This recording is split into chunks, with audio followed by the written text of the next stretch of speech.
নমস্কার, রান্নায় হাতেখড়ি থেকে আপনাদের জানাই স্বাগত। আজকে রান্নার বিষয় হলো সম্পূর্ণ নিরামিষ ছোলা পনির। চলুন কিভাবে করতে হয় দেখে নিই।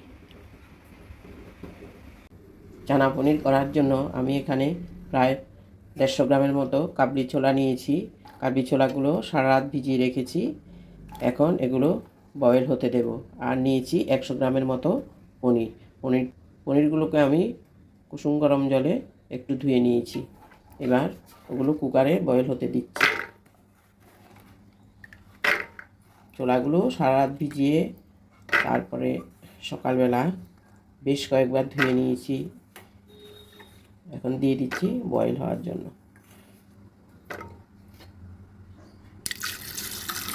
দিয়ে দিলাম জল।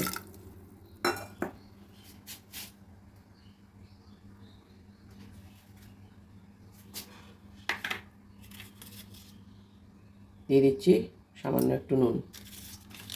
আর যখন যা লাগবে বলে দেব।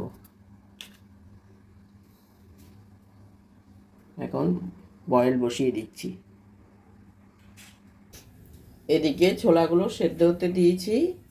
আর এখানে আমি একটা বড় সাইজের আলুকে ভেজে নিচ্ছি।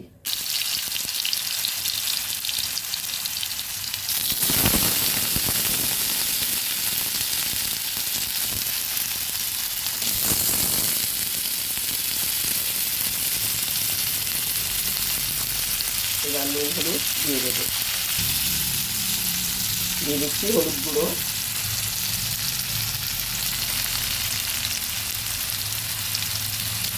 আর সামান্য একটু নুন।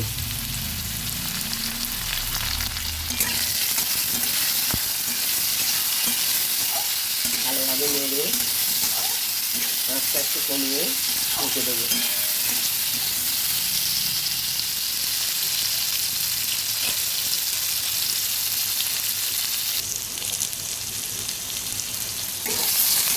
ভালোভাবে নেড়ে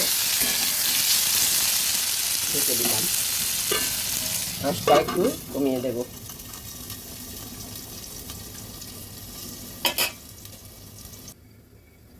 ঢাকাটা তুলে দেখছি, আলুগুলো একদম হয়ে গেছে, তুলে নিচ্ছি।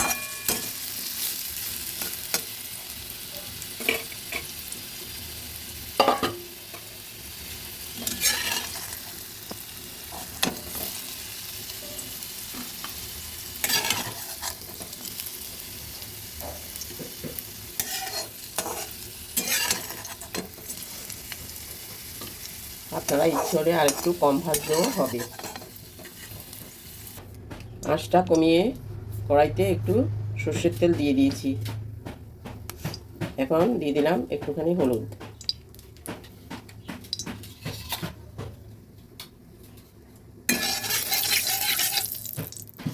হলুদটা মিশিয়ে সামান্য একটুখানি নুন দিয়ে দিচ্ছি।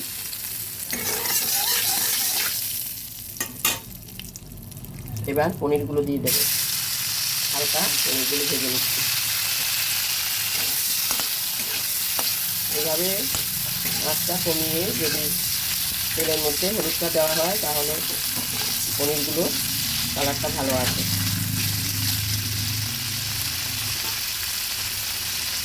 এবার ভাজা হতে দিচ্ছি।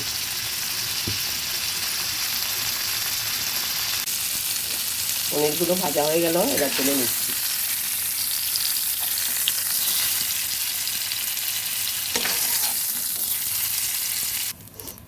সবগুলো পনির এবার তুলে নিলাম।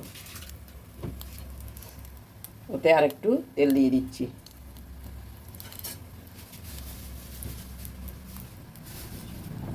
আমি কয়েকটা কাজু এবং চারমগজ এবং সাদা তিল নিয়েছি। এগুলোকে সুন্দর করে এবার পেস্ট করে নেব। এদিকে আলু ভাজার কড়াইটার মধ্যে আমি আর একটু তেল দিয়ে এবার দিয়ে দেব তেজপাতা আর শুকনো লঙ্কা।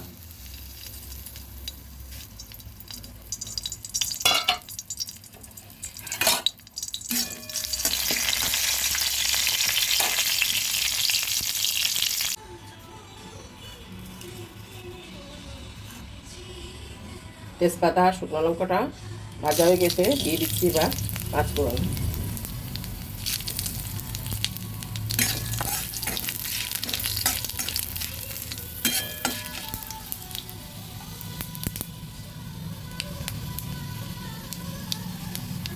দিয়ে দেবো আদা পেস্ট।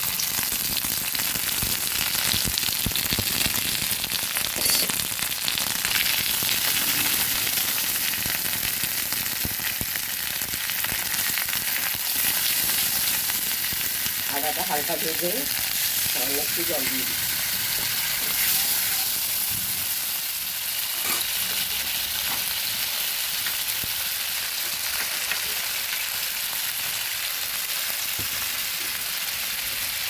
দিয়ে দেবো হাফ চামচ জিরা পাউডার, হাফ চামচ ধনে পাউডার।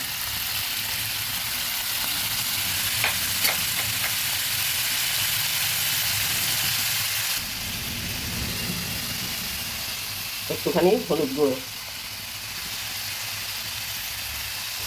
লাল লঙ্কা গুঁড়ো,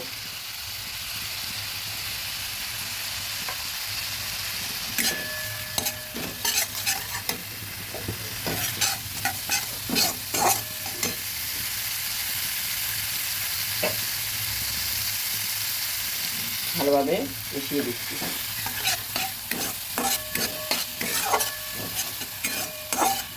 মশলাগুলো ভালোভাবে ভেজে নেব।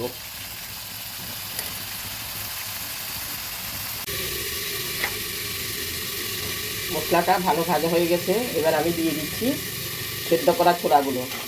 দেখুন সুন্দর সিদ্ধ হয়েছে, দিয়ে দিচ্ছি। এর থেকে বেশি সিদ্ধ করব না।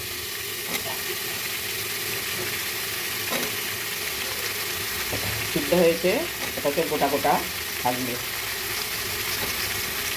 আমি যেই জলটার মধ্যে ছোলাগুলো সিদ্ধ করেছি ওই জলটাও রেখে দিলাম।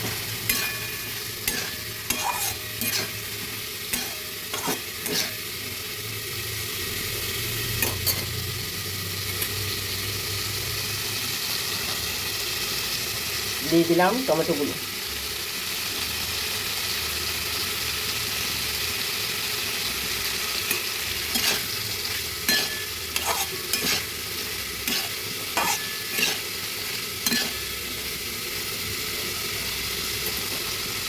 কিছুক্ষণ ভেজে নেব। দিয়েছি স্বাদ মতো নুন।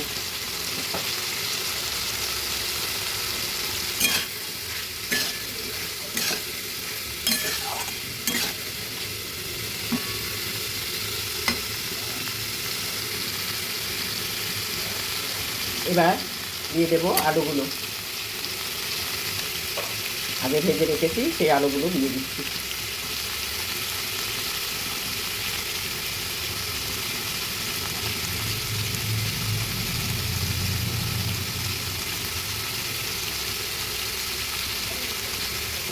সবগুলো ভাজা আলু দিয়ে দিলাম।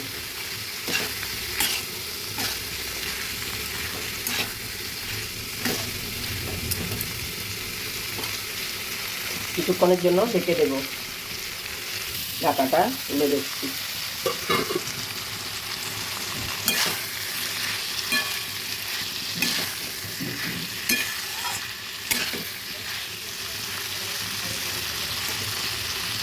ভালোভাবে একটু চাপড়ে নেব। ভেজে নিলাম।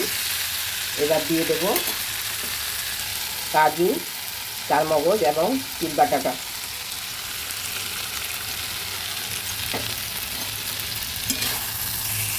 ভালোভাবে নেড়ে দিচ্ছি। একটু সতর্ক থাকতে হবে, কারণ কাজু, চারমগজ এগুলো চট করে কড়াইতে লেগে যায়। সেই জন্য হালকা আছে একটু নেড়ে নেড়ে দিচ্ছি।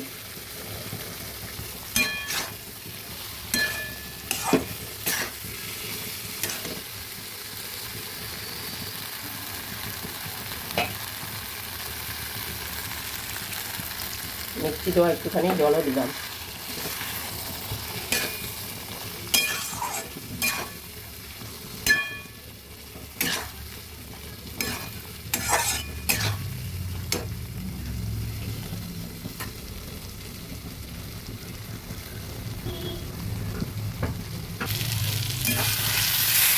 সব কিছু দিয়ে ভালোভাবে নেড়ে নিলাম। এবার জল দিয়ে দিচ্ছি। এখানে যে চানা বয়েল করেছি ওই জলটাও দিয়ে দিয়েছি।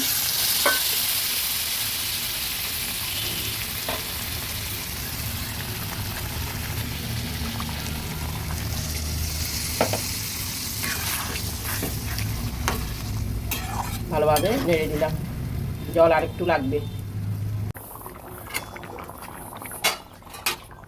ছোলা আলুগুলো ফুটে উঠেছে, সুন্দর সেদ্ধ হয়ে গেছে। হ্যাঁ, সেদ্ধ হয়ে গেছে। আমি এবার পনিরগুলো দিয়ে দিচ্ছি।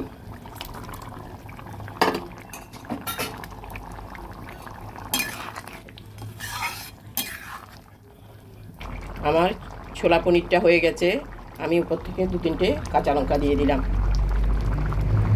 তো সামান্য একটুখানি চিনি আর একটুখানি ঘি।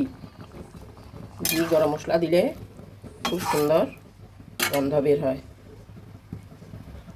গরম মশলাও দিয়েছি, ওটা স্কিপ হয়ে গেছে।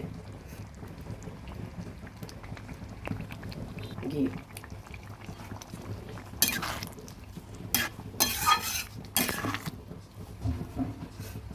এবার নামিয়ে পরিবেশন করে দেখাচ্ছি। আমার ছোলা পনিরটা হয়ে গেছে, পরিবেশন করে দেখালাম। দেখুন কত সুন্দর হয়েছে। নিরামিষ দিনে হোক আমিষ দিনে হোক করে খাবেন, বেশ ভালো লাগবে। কোনো পূজা পার্বণে ভোগের সঙ্গেও দিতে পারেন, খুবই ভালো লাগবে। আমার এই ভিডিওটা যদি ভালো লেগে থাকে তাহলে লাইক, শেয়ার, কমেন্টস করতে ভুলবেন না। সাবস্ক্রাইবও করবেন। আজকের জন্য এখানেই শেষ করছি। সামনে দেখা হবে নতুন কোনো রেসিপি নিয়ে। ধন্যবাদ।